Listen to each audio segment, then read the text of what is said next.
when my environment didn't feel safe, everything felt a little dangerous, a little risky. I had to be a little on edge. And so it never really was an option for me to slow down. It didn't feel right ever to slow down either. I just wrote this line in my book yesterday. When you're raised in a storm, when you finally find solid ground, the world still feels like it's shaking.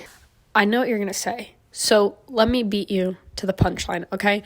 I recognize the irony in recording a clip about how proud I am, about how I've been resting, that I pulled out the camera to let you know how proud I was/am of myself for doing nothing, because this quite literally is not nothing. Because as somebody who struggles to rest, it is actually a real accomplishment to literally just bring myself to my bed, lie down, and watch YouTube videos. Like, that is an accomplishment for me. Getting up and writing or having a hard workout, these things aren't the challenges of my life. I mean, don't get me wrong, they're hard. They require energy and effort and output, but energy, output, effort, these things are my default states. My default state is to be moving. My default state is to not stop, to not give myself a chance to think or rest or be lazy, because stillness, rest, being lazy, being slow, these are not things that I had the opportunity to do when I was a kid. When my environment didn't feel safe and everything felt a little dangerous, a little risky, I had to be a little on edge. And so it never really was an option for me to slow down. It didn't feel right ever to slow down either. I just wrote this line in my book yesterday. When you're raised in a storm, when you finally find solid ground, the world still feels like it's shaking. And it's true. I think part of the reason why I don't rest as much as I should and slow down or take naps or do any of these like really slow activities where I just have a chance, I'm giving my body a chance to slow down, is because it's super discombobulating to let myself slow down and to let myself downshift and not feel calm, to not feel at peace, to not allow myself to rest. And I think I just literally said it before wanting to say it, which is like getting at the why. Like, why is it so hard for me to rest? And not only is it hard for me to slow down because it's not something that I'm used to or something that I was able to, but because I don't give myself the permission to rest. I think I tell myself that it's always better if I just keep going.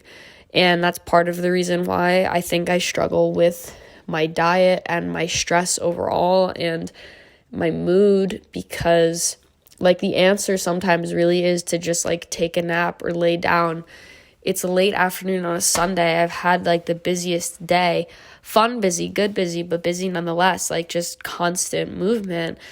And I needed to kind of remind myself when I got home that it's like, we shouldn't just trip and fall. We shouldn't just use the momentum of the day to carry us into the next moment.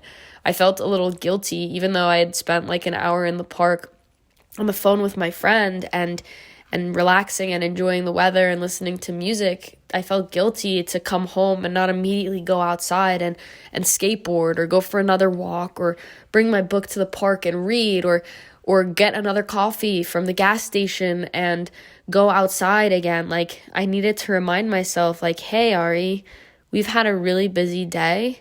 Maybe it's time that we just chill. And so I brought myself to my room and I shut the door and I felt like reading for a little while. And then I felt like watching TV. And then I said, okay, I'm good. I feel like I restored something a little bit.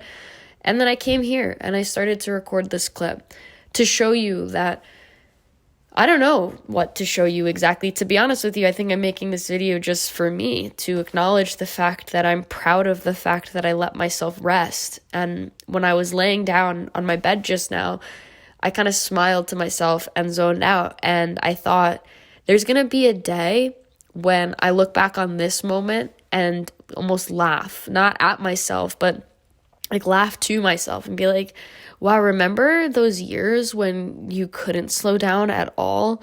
And remember when it felt like such a novel experience to just like take a nap and to just relax and be like a little bit of a vegetable on a Sunday afternoon. Because honestly, the more that I think about it and reflect on the life that I have lived and my go-ness and how I feel like there's always some reason to be moving, you know? I have this not this obligation and not this like bad pressure, but I think like I have one life. I want to seize it. Why would I be laying down if I could be out in the world? Why would I be doing nothing if I could be doing something? I kind of have this idea that's like, I want to end every day feeling like I did the best thing that I could. And sometimes the best thing to do is to do nothing and to be slow. But I don't think like that automatically. I'm trying to rewire my default state of being and the default kind of mode that my brain goes to, which is to act and to be always in this constant forward state of motion. And I know that one day I'll look back and this will all have been so obvious. It's already kind of becoming obvious to me. The things that I've struggled with, the higher stress levels, this inability to get comfortable in my own skin and to rest and be fine with that. Like, it's all kind of making sense as to where all of that came from and why I have been running especially hard the last few months in the direction of this book and becoming so like myopic and just getting tunnel vision on my life needs to feel like it has purpose, because there were other categories of my life that I've talked about recently that I just haven't been filling, like intimacy and deep connection with people, like romantically. That's a huge one for me. And, you know, making new friends and having change come in. There are people that I'm not friends with anymore, and there are people that I am new friends with now. And when everything's moving, I don't know, like you don't have the opportunity to like reflect on things. You don't have the chance for things to settle. And I don't want to believe that I'm the kind of person who struggles with letting things settle, letting things vibe. But the truth is I do. I don't know exactly why that is. As somebody who's so reflective and so aware, I get that there's things that kind of just tie to past traumas and this hypervigilance and the fact that it wasn't safe for me for a really long time to be still. I get all of that, but I also understand and have understood for quite a while cognitively that that's not where I am anymore. And so I don't know why I have still avoided the like giving myself the permission to rest and be slow. And I'm really curious about kind of figuring that out.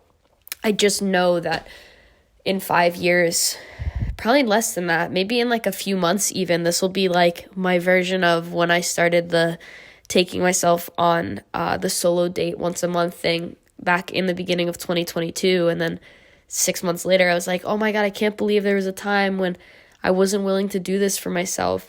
I guess this is becoming just another version of self-love. You know what I mean?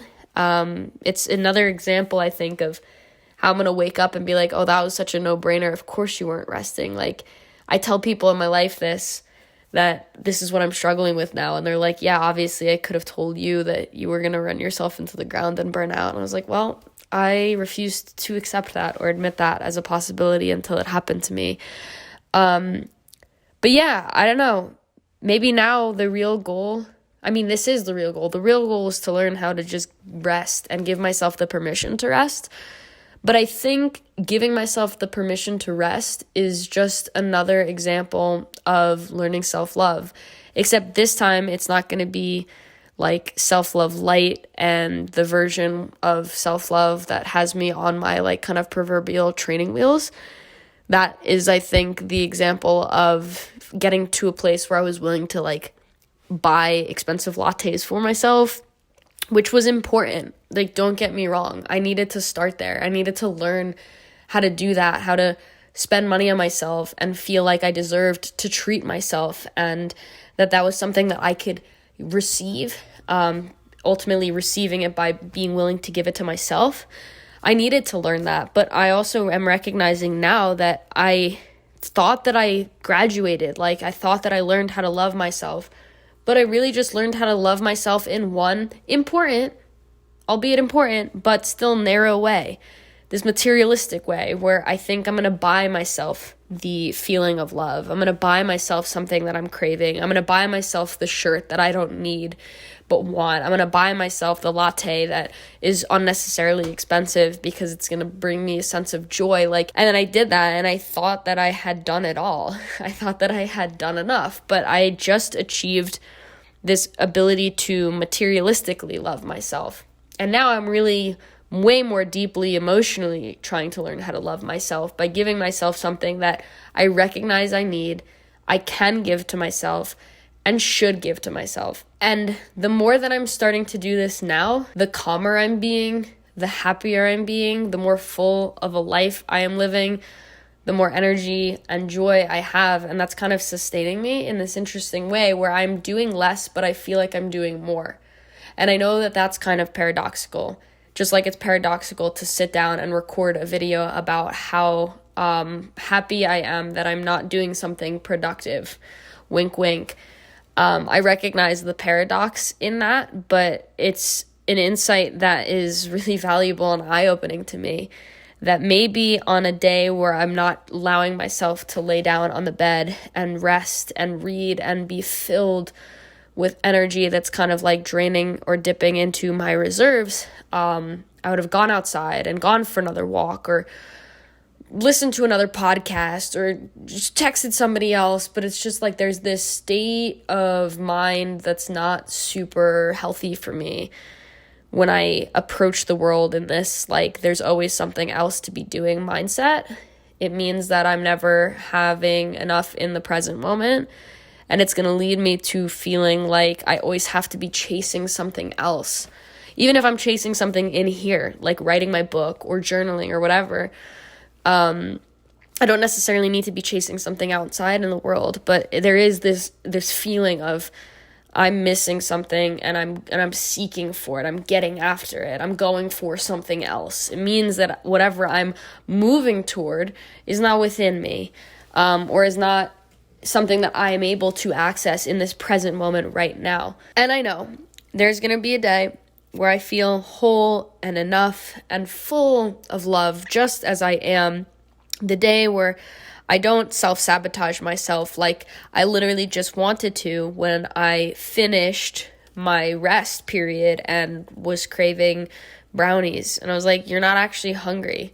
It's because my body wants to just get up and go. And I trained myself, basically. This is the problem, you know what I mean? Like, I trained myself or conditioned myself so that I don't rest enough internally, that the fuel is always exogenous, and so I eat to fuel, which is obvious. Like, we all eat to fuel, but sometimes you really just do need to sleep, or to take a nap, or to take a nice long hot shower, or watch TV and just be fully present to the rest that you're showing up in.